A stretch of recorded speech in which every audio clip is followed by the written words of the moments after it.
ఒకప్పుడు కడుపు నిండా తినాలి, కంటి నిండా నిద్రపోవాలి అని చెప్పేసి మన పెద్దవాళ్ళు చెప్తూ ఉండేవాళ్ళు కదా. కానీ ఇప్పుడున్న పద్ధతులకి అతిగా నిద్రపోయినా కూడా కొన్ని నష్టాలు ఉన్నాయంట అండి. ఇది నేను రీసెంట్గా చదివాను, అది మీతో షేర్ చేసుకోవాలనిపించి షేర్ చేస్తున్నాను.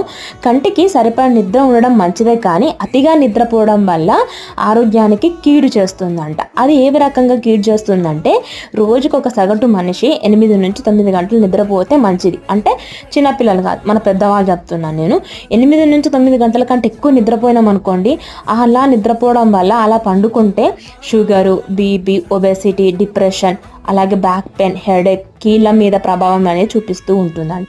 ఈ మార్పులు వెంటనే కనిపించకపోయినా తర్వాత మన బాడీ మీద చూపిస్తూ ఉంటాయంట. ఇది రీసెంట్ పరిశోధనలో తేలిందంట. ఇది ఎంతవరకు కరెక్టో నాకేం తెలియదు, కానీ సో అతిగా నిద్రపోవడం వల్ల ఇలాంటి నష్టాలు కూడా ఉంటాయని నేనైతే తెలుసుకున్నాను.